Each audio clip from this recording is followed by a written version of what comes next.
presentation and my paper is on multidimensional poverty in Nepal, and they have a data set which spans 15 years. So I was able to look at the trends in multidimensional poverty, and my main finding is that the trends in multidimensional poverty match the trends in income poverty, which is a remarkable decline seen in the 15-year period.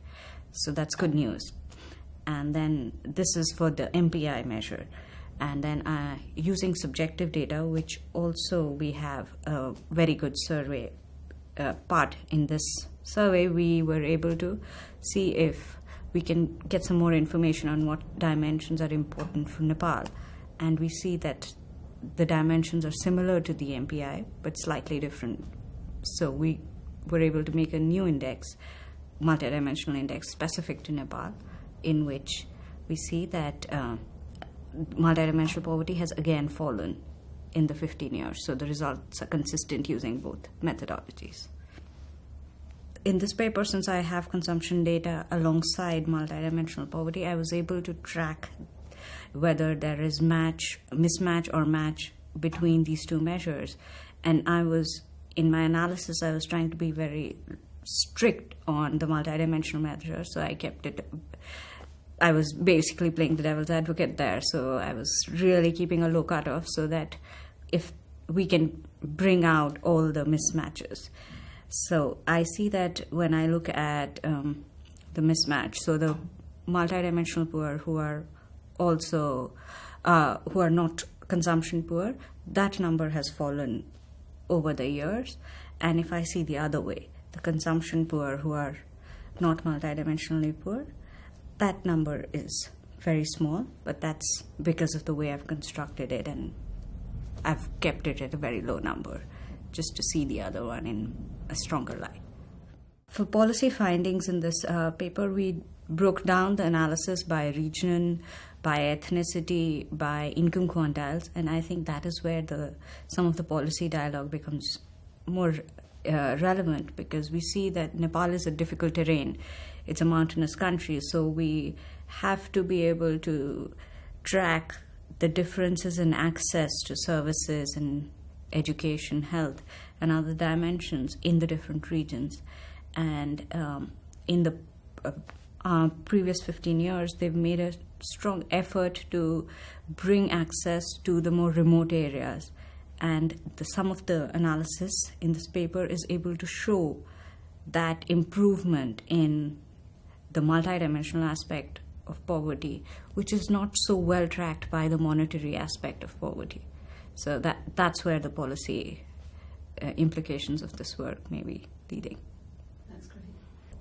This workshop, one of the main aims was to look at the synthesis or the mismatches between monetary and multidimensional poverty. And since the original MPI measure did not have consumption or monetary poverty as an indicator, this is going forward in a direction which I believe is of interest to a lot of policymakers and governments alike.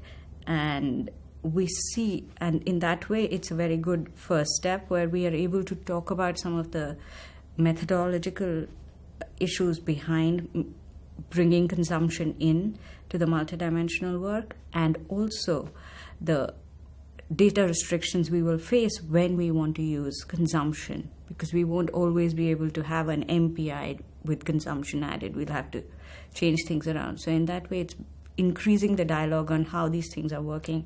And of course, also an indicator of there are some countries with amazing data sets and with good household surveys versus other countries where data sets are not that good. And working with Nepal, I'm very lucky to have a data set which has a whole breadth of questions which I can use. But in the presentations, I was able to see some countries where we don't have such things. For example, India, which is quite surprising given that data from India is supposed to be really good, but for a multidimensional analysis, I have heard that it's not that good, so I'm very intrigued.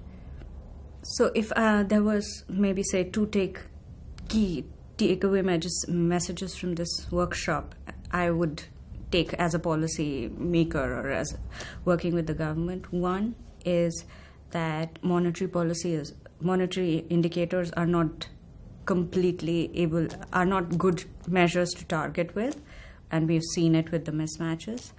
And the second is that data at the national level is not conducive to do a thorough multidimensional analysis, and that's something which should be looked into by governments and organizations which help governments with data collection.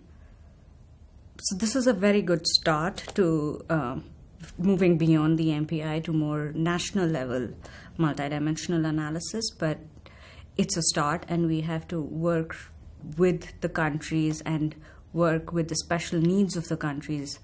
And I think that is where I see the multidimensional work per se going now, with more specific indices for countries which talk to the policymakers and the people and are answered their needs more accurately rather than trying to look for an international comparison. So I would say we have a $1.25 a day kind of index in multidimensional with the MPI. Now we need the national poverty. So that's where I see all of this work going now.